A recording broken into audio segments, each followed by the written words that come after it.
to the Nurse Becoming podcast.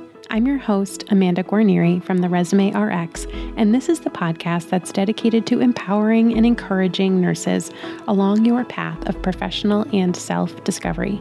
As a nurse practitioner, mom, and business owner, I'm on a mission to help you figure out how to leave your lasting impact on the world, all while bravely and fearlessly growing along the way. Join me for honest conversations and inspiring stories about personal and professional growth, all through the lens of nursing.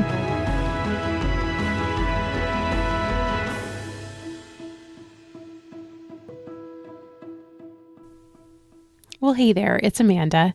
Today's episode is going to be focused on some hotline style questions that I have received, particularly for new graduates, mostly new graduate nurses as opposed to nurse practitioners, but I think that there is something for everyone in the questions that I'm going to cover in this episode. So just to kind of give you a heads up on the format, I have collected some frequently asked questions and specific questions that I have received that I think go well together in the same episode. And I'm going to go through each question and let you know my answer so that you can figure out if this applies to you and see if there's a good takeaway that you can learn from. So, it's kind of new graduate season, I guess you could say. It's after the end of the school year. Many people have graduated and are looking for positions. So I get a lot of questions from new graduates in terms of what to do with their resume, what to include, what not to include, but also general job search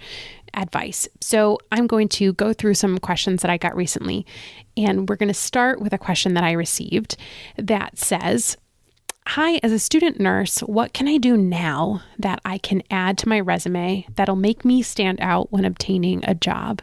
And I was so happy to get this question because I get a lot of questions from people who are no longer students, who are getting ready to graduate and don't have much to include on their resume and say, "Hey, I didn't do much. How can I make my resume look better?"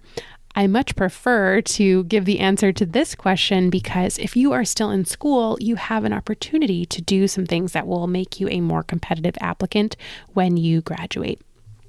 So, such a great question. And here are my thoughts on that. Things that you can do as a student, whether you are an NP student or an RN student, that will make you a more competitive applicant down the line. So first things first, I think that it's a great idea to join a student chapter of either your state or local nurse association or NP association. So you can join the ANA like nationally, you can join AANP if you are an NP student. The National Student Nurse Association is an example, and you can either join at the national or the local level. But I think having that membership is a great thing to have. Usually there's some exclusive job postings you will have access to as a member, and it also lets you participate in continuing ed opportunities. It widens your professional network, and it's a great thing to show on your resume because it shows that you are interested in leadership and extracurricular type activities. The next thing is to look into periodic volunteer or community service opportunities. So if you are a full-time student, you may not have time for a regular volunteering position. And if that's the case, you can look for periodic things. So you can look to be involved in, let's say, a medical tent that serves sporting events. For example, a lot of times those will be run by a hospital who they'll do their community outreach and they'll look for volunteers to be part of the medical tent. So if your school has any affiliation with the hospital, that may be something you can look into. A lot of nursing schools even have community service affiliations, whether it's taking blood pressures at a soup kitchen, something of that nature. So not only seeking out those opportunities, but then making sure that you're putting them on your resume in a special volunteerism community service section to show that you have a commitment in giving back to your community. Another option, if you have a little bit more time, you can look into a regular volunteer position, ideally at your local hospital or the hospital where you want to be hired on later. Having that experience when you apply to say, "Hey, I wasn't a volunteer on this unit or elsewhere in the hospital," that can be really advantageous because then they can see your application and check with the manager of that unit to see how you were as a volunteer. So another option as a student would be to try to get a job as a tech or a nurse aide in the hospital, ideally at the place where you want to work. That might be, I think, the first step that I would look into. If you have the time and the bandwidth to be able to take on a position in addition to going to school and it's not any sort of conflict, I would definitely start by seeing if there's an actual paid position that you can take, because it could potentially not only get your foot in the door on the floor that you want to work in, but at the very least, you would be considered an internal applicant when you graduate and are licensed and are looking for a full-time nursing position. And the last recommendation would be to try to get involved in any research projects that your instructors may be working on or involved in. Depending on your nursing school, you may have faculty that participate in research. If you are affiliated with a medical center, an academic medical center, that may be more of a likelihood. But getting involved in projects that, first of all, bring you closer to a mentor, like a nursing faculty member, can be really beneficial down the line when you are job searching. And it also is a nice extra piece of information to add to your resume to show that you have done things to go above and beyond just your regular responsibilities. Okay, so the next one is a two-parter. Should you include your high school diploma and also your GPA on your resume? So high school diploma, I'll address first. Usually, my answer to almost everything is it depends. But I think that in 99% of cases, you do not need to include your high school information on your diploma. As long as you are enrolled in a higher education program, like an associate's in nursing, a bachelor's in nursing, a master's in nursing, a PhD in nursing, those probably encompass the majority of the programs that my listeners will be enrolled in. If you are enrolled, you can just put that you can put Associate of Science in Nursing, expected, and put the date. That's enough in your education section. You don't need to include your high school information. In terms of GPA, it really depends. If it's a 4.0, you can include it, and you are a recent graduate. If you have years of clinical experience, you don't need to include your GPA. Employers really don't care, to be totally honest. They want to know that you graduated. They want to know that you passed your exam.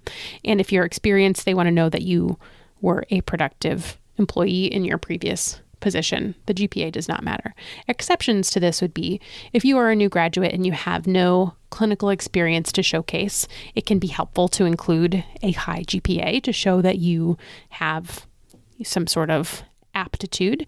And if you are applying to an academic program, meaning if you're applying to do another degree, that can be really helpful to show that you are a student who performs well.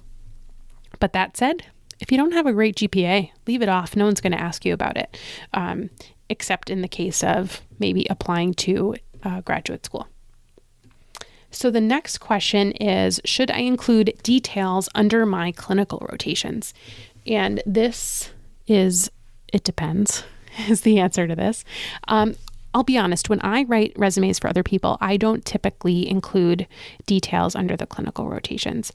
I usually include them 9 times out of 10 for both nurse graduates and NP graduates, but I usually just put the topic or the title of the rotation, the location, maybe the dates, maybe the number of hours, maybe the preceptor. And the reason why I don't include much more than that, for the most part, is because, and the reason why you could argue not to include your clinical rotations also, is because for the most part, especially for nurses, there's a standard of how many hours you should be completing in each specialty. The majority of registered nurses are going to have very similar experiences when it comes to nursing clinicals in terms of the specialty and number of hours. So arguably, you could leave that off if you had other valuable information to include. I find that the majority of new nurses may not have a lot of work experience to showcase. So this is something that helps fill a little bit of space and also show that you have healthcare exposure. Now, if you have had some unique experiences or you've had some sort of clinical externship or capstone, some places call it, you may want to, on your resume, treat that kind of like a job experience and outline what you did. So you may want to show that you went from a certain ratio to, a better ratio over a period of time. You may want to talk about the skills that you, like the procedural skills that you practiced and learned and got to do, especially if that rotation is in the same specialty that you are applying to work at. Okay, so if you've had a clinical that is really aligned with what you want to do in your first job, what you're applying to, then it can be really smart to take a couple lines or a few bullet points to outline details about those particular rotations. You could also include just kind of a general paragraph. This is something I do particularly for nurse practitioners because it can be very redundant to put information under each clinical rotation. You can add a paragraph in italics under all of them that just says the types of things that you practiced and things that you felt you gained competence on, especially if they are procedural or unique specialty exposures. Okay, so the last question that I'm going to address in this episode is, how do I include non-healthcare related work history on my resume? This is really common for newer nurses, second degree nurses, or nurses who have had other unrelated, non-healthcare related work experience. And what I recommend you do here is focus and highlight your transferable skills. So, Amanda, what are transferable skills? Transferable skills are skills that you have from a previous career or experience that are valuable, useful, and enhance your new role in nursing. So these aren't going to be hard skills. They aren't going to be tactical, procedural type skills. They're going to be more soft skills. Soft skills are more behavioral, emotional type skills. So some examples that you may have from a previous position would be customer service skills, especially if you worked in retail or you worked in hospitality or the service industry. You can definitely draw on your customer service skills. You may have problem solving skills depending on your previous career, and problem solving is obviously a great skill to have in the nursing field. We are always faced with problems. We are always charged to solve them. Another one that can be really helpful, and this may or may not apply to you, but if you have this experience, I would include it. If you have any experience with therapeutic listening or coaching or any sort of therapeutic interaction with others, is definitely something that we use on a daily basis. If you have any experience with crisis de-escalation, those are all things that are really beneficial for nurses and a great skill set to showcase from a previous career. Another one is task prioritization. This is pretty much applicable to almost every other position, any other job. You're usually not just doing one thing at a time. And if you have learned to either manage your time or prioritize your tasks, give an example of that and how you feel like it will be applicable to the nursing field. So include them on your resume, include a great example if you have one. Maybe you'll decide to include a little anecdote or a story in your cover letter about how, this particular skill that you had from your previous career is something that will round you out well as a new nurse. So to recap, we've got customer service, problem solving, therapeutic listening, task prioritization, and time management are all great examples of transferable skills. So hopefully this episode has been helpful. If it has, would you do me a favor, pause what you're doing, unless you're driving, and give me a rating or a review on Apple Podcasts. It really helps me reach more people just like you who are eager and waiting to hear this information that you may not be getting in school or in the workplace. So until next time, I am always rooting for you, and I will catch you on the next episode. Well, that does it for today. Thank you so much for listening all the way to the end. If you have found today's episode helpful and you would like to support the Nurse Becoming podcast, I invite you to buy me a coffee at buymeacoffee.com/nursebecoming. I appreciate your support. This helps me create more content for you to enjoy and benefit from in the future. Also, would you consider giving me a rating or review on Apple Podcasts if you haven't done so already? It will truly help other nurses find the show and know that it's worth listening to. For more information about this episode, as well as a place to submit your questions or suggestions for future episodes or guests, head to nursebecoming.com. I can't wait to connect with you soon, and until next time, remember, I am always rooting for you.